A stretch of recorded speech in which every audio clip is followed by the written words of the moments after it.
और एक बात बता दूं आपको, ये सच्चाई में बता रहा हूं, दुनिया में मानवता ही एकमात्र सबसे बड़ा धर्म है, ये कहने वाले भी हिंदू ही मिलेंगे आपको।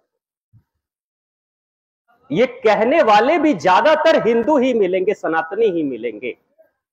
वो कहते हम जाति को नहीं मानते, हम कोई पंथ संप्रदाय को नहीं मानते, हम स्वच्छंद, हमारे लिए राम कृष्ण अल्लाह अकबर सब बराबर हैं, बुद्ध महावीर सब बराबर है। ये एक हिंदू ही कह सकता है, ये हिंदू की खूबसूरती है। ये बात दूसरे लोग नहीं कह सकते, कोई दूसरे मजहब के लोग नहीं कहेंगे मेरे लिए राम कृष्ण भी बराबर है, बुद्ध महावीर भी बराबर, ये बात नहीं कहेंगे। और हमारे साथ वकील साहब एडवोकेट जी बैठे हुए हैं, आप हैं इसलिए मैं आपके सामने ही बोल रहा हूं। अब बौद्ध धर्म के लोग भी मानने लगे हैं कि हम राम को नहीं मानेंगे, कृष्ण को नहीं मानेंगे, और खुल के मीडिया पे उन्होंने बोला भी है राम की पूजा नहीं करना, कृष्ण की पूजा नहीं करना।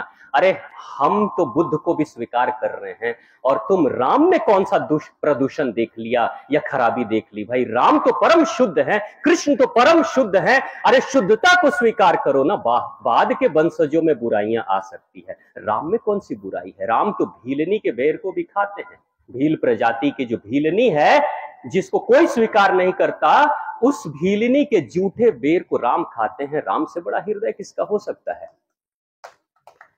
और बुद्ध को आप मानने वाले, और बुद्ध कौन है? बुद्ध वो है जो सम्राटों को अपने हृदय से लगाता है, उंगली माल जैसे हत्यारे को अपने हृदय से लगाता है, वैश्याओं को अपने हृदय से लगाता है। बुद्ध वो है जो आम इंसानों को अपने हृदय से लगाता है।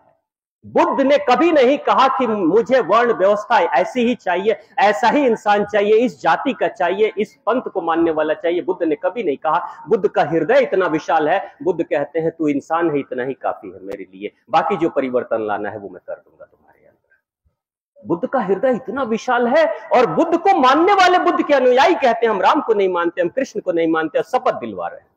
वाह क्या बात है! बुद्ध का नाम रोशन कर रहे हैं या बुद्ध का सर झुका रहे हैं? अरे बुद्ध ने थोड़ी भेदभाव किया। तो मैं कह रहा था कि दिल्ली वाली जो बहन जी है, उनके अंदर भी ये बात थी कि मानवता ही सबसे बड़ा धर्म, इससे बड़ा कोई धर्म नहीं। वो क्या करती थी, एक समाज सेवी संस्था के साथ जुड़ी हुई थी दिल्ली में।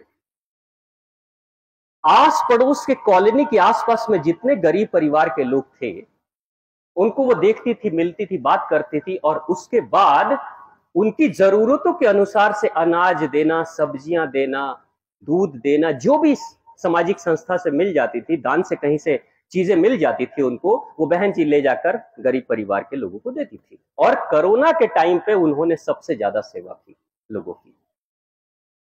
एक खास मजहब की एक विधवा स्त्री की सेवा करने के लिए वो बार बार जाती थी। उनके घर वाले कहते थे अरे तुम्हारी जाति की नहीं, वो हिंदू नहीं है, तुम क्यों देती? वो कहती मानव है ना, इतना ही काफी। हृदय देखिए कितना विशाल है। वो सेवा करती रही, सेवा करती रही। कोरोना जब खत्म हुआ, लॉकडाउन खत्म हुआ, तो वो जो महिला जिसको ये हमेशा वर्षों से सेवा करती थी, उसकी बेटी की शादी थी। और बेटी की जब शादी थी, तो बेटी की जब शादी हुई और शादी की तिथि जब निश्चित हो गई, तो बहन जी को पता तो चला, लेकिन उस महिला ने नहीं बताया। जो हर महीने आके इनसे अनाज लेती थी, उस महिला ने नहीं बताया। कहीं से उड़ती उड़ती खबर आ गई कि उसकी बेटी की शादी तय हो गई है, अब शादी होने वाली। डेट का पता था, इंतजार कर रही थी, लेकिन शादी के समय निमंत्रित नहीं किया गया उसको। क्यों? मेरे धर्म की नहीं है, अशुद्ध है। मेरे धर्म की नहीं है, वो अशुद्ध है। अपने शादी विवाह के उस कार्यक्रम में आएगी तो हमारा कार्यक्रम अशुद्ध हो जाएगा। ऐसा मानवता का कीड़ा जो चढ़ा था ना बहन जी के सर पे उतरा कि वो कहती है कि सबसे अच्छा सनातन धर्म ही है। कौन सिखा रहा है लोगों को कट्टरता?